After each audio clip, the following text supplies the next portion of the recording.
اس حیوان انسان کا وجود زمین سے ہے، مٹی سے پیدا کی، مٹی سے، گارے سے، تین لازب سے، چپچکانے والے گارے سے، وہ جس میں کہ بدبو پیدا ہو جائے، یہ ساری باتیں کہی گئی ہیں۔ اور سائنس بھی کہتی ہے مٹی سے پیدا ہوئے، کیسے پیدا ہوئے اس میں اختلاف ہے، لیکن یہ کہ ہے مٹی ہماری اوریجن، قرآن بھی کہتا ہے اور سائنس بھی کہتی ہے۔ اور ہمارے وجود کو جب وہ تھک جائے، مزمحل ہو جائے، اس کی انرجی کم ہو جائے، تو اس کے لیے جو غذا ہے، جو تقویت ہے، وہ بھی ساری زمین سے آ رہی ہے۔ آپ نے پھل کھائے، آپ نے گندم کھائی، آپ نے چاول کہاں سے آ رہے ہیں؟ اچھا بکری کا گوشت کھایا تو بکری کا گوشت کس چیز سے بنا ہے؟ اس نے گھاس کھائی ہے، اس نے پتے کھائے ہیں، وہیں سے تو بنا ہے۔ الٹیمیٹ سورس آپ کے وجود حیوانی کے لیے جو آ رہی ہے وہ زمین ہے۔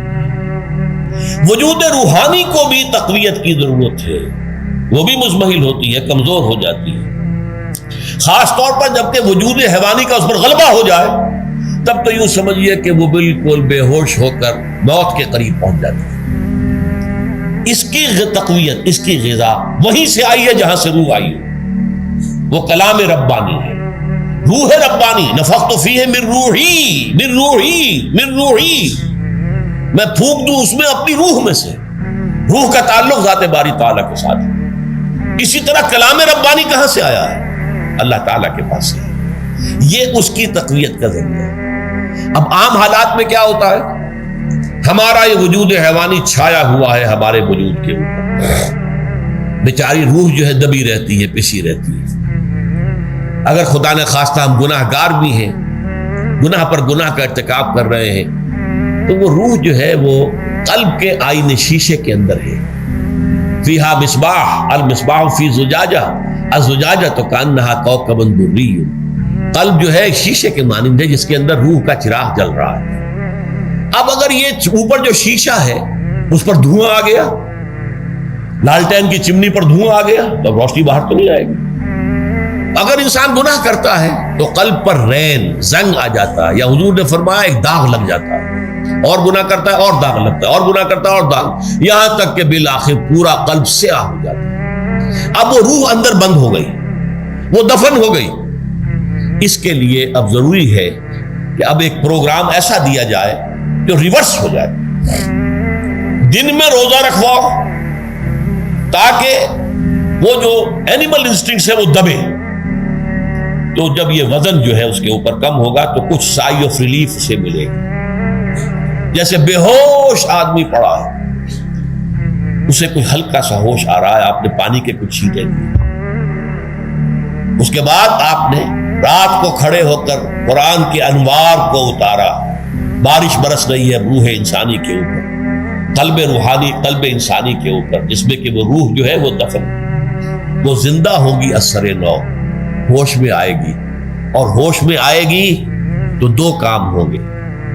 ایک تو اسے قرآن کی عظمت کا احساس ہوگا، یہ قرآن میری حیات تازہ کا ذریعہ بنا ہے، میں دب گئی تھی، میں پس گئی تھی، میں بے ہوش تھی، میں نیم مردہ تھی، اس قرآن کی بارش نے، یہ ترشح جو ہوا ہے مجھ پر، اس نے مجھے حیات تازہ عطا فرمائی۔ یہ جو قدر کا احساس ہوگا قرآن کا، لعلکم تشکرون، تاکہ تم قرآن کی عظمت سے واقف ہو۔ ایک انسان بھوک کی وجہ سے اس کا شوگر لیول اتنا گر گیا کہ بے ہوش پڑا ہوا، اب ظاہر بات ہے کہ آپ اسے کچھ پانی کے چھینٹے دیں گے تو کچھ ہوش میں آئے گا، پھر غذا دیں گے تو اب وہ پوری توانائی پر آئے گا، تو معلوم ہوگا اسے اس غذا کی کیا قدر و قیمت ہے۔ اگر آپ کو بھوک ہی نہیں لگتی تو غذا بے معنی ہے، پیاس ہی نہ لگے تو آپ کو کیا معلوم کہ اس پانی کے اندر کتنی بڑی عظمت ہے، یہ میرے لیے کتنا بڑا انعام و احسان ہے اللہ کا۔ وہ تو پیاس پر، جان پر بنی ہوئی ہو، اور پیاس اس وقت آپ کو ایک گھونٹ پانی کوئی دے دے تو آپ کو معلوم ہوگا دنیا و مافیہ سے بڑھ کر ہے یہ ایک گھونٹ پانی جو مجھے ملا۔ اسی طرح جب روح دبی ہوئی تھی حیوانی وجود کے بوجھ تلے، جبکہ وہ نیم خابیدہ یا نیم بے ہوش یا بالکل بے ہوش تھی، وہ دن میں تو روزہ رکھ کر اس پر سے حیوانی وجود کا وزن کم کیا گیا، اسے ایک ریلیف ملی۔ رات کو قرآن مجید کے انوار و برکات اس میں جذب کیے گئے تو اس کو پوری توانائی حاصل ہوئی۔ اس پوری توانائی کا پہلا نتیجہ تشکر، قرآن کا شکر، الحمدللہ الذی انزل علی عبدہ عبدہ الکتاب ولم یجعل لہ عوجا، پھر وہ قلب کی گہرائیوں سے نکلے گا۔ سارا شکر اس اللہ کے لیے جس نے اپنے بندے پر صلی اللہ علیہ وسلم کتاب نازل کی اور اس میں کوئی کجی نہیں رکھی، کسی طرح کی ایش پیچ نہیں۔ یا تبارک الذی نزل الفرقان علی عبدہ لیکون للعالمین نذیرا، بڑی بابرکت ہے وہ ذات جس نے اپنے بندے پر فرقان نازل فرمایا تاکہ وہ تمام جہان والوں کے لیے نذیر اور خبردار کرنے والا بن جائے۔ یہ قرآن کی عظمت کا احساس، اور ظاہر بات ہے جس قدر کسی نعمت کی قدر و قیمت کا احساس ہوگا اسی قدر تو آپ شکر ادا کریں گے۔ اگر آپ نے کسی بچے کے ہاتھ پر ہیرا رکھ دیا، اسے کیا پتا یہ ہیرا کس بلا کا نام ہوتا ہے، وہ سمجھے گا کانچ کا ٹکڑا ہے۔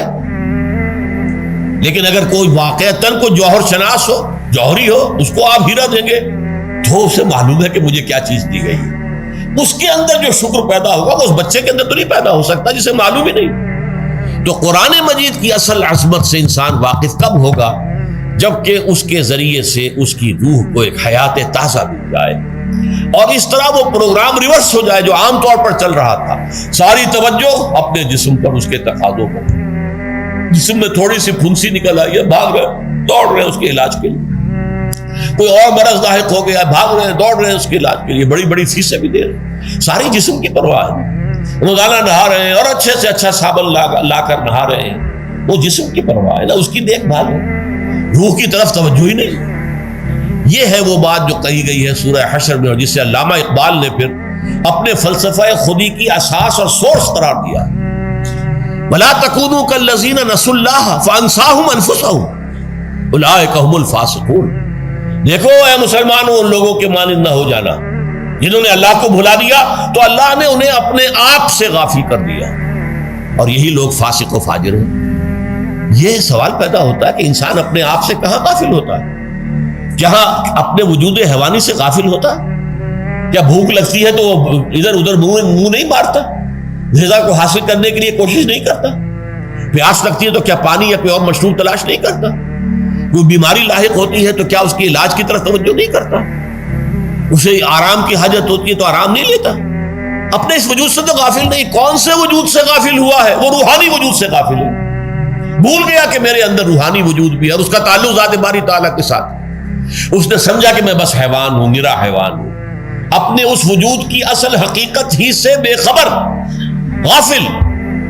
چنانچہ آج کے دور کا سب سے بڑا المیہ کیا ہے؟ ڈاروین کے نظریے کے جو اثرات پیدا ہوئے ہماری معاشرت پر، ہماری سوچ پر، ہمارے فکر پر، ہمارے فلسفے پر، ہماری سوشولوجی پر، وہ کیا ہے کہ ہم بھی نرے حیوان ہیں۔ اللہ خیر کرے۔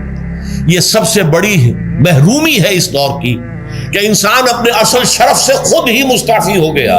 ہمارا کوئی وجود ہے ہی نہیں روحانی وغیرہ، روح کسے کہتے ہیں ہم نہیں جانتے، بس یہ جسم ہے۔ ہم اللہ کو نہیں جانتے کون ہے کون نہیں ہے، ہوگا ہم تو اس کائنات کو جانتے ہیں۔ ہم روح سے واقف نہیں، ہم تو اپنے جسم کو واقف۔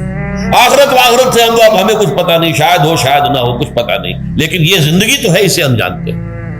یہ ہے آج کے انسان کا سب سے بڑا المیہ، اور یہ ہے ماس اسکیل کے اوپر ارتداد، ذہنی طور پر مرتد ہو چکے ہیں انسانوں کی عظیم اکثریت مرتد ہو چکی ہے۔ یہ ہے در حقیقت کہ روزہ جو ہے اس پروگرام کو آ کر ریورس کرتا ہے۔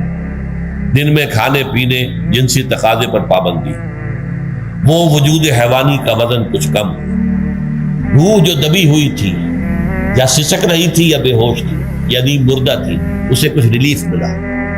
اب اس کے اوپر قرآن مجید کے تیرے ضمیر پہ جب تک نہ ہو نزول کتاب، گرہ کشاہ نہ رازی نہ صاحب کشاف، ہمارے دلوں کے اوپر بارش ہو رہی ہو انوار قرآنی کی۔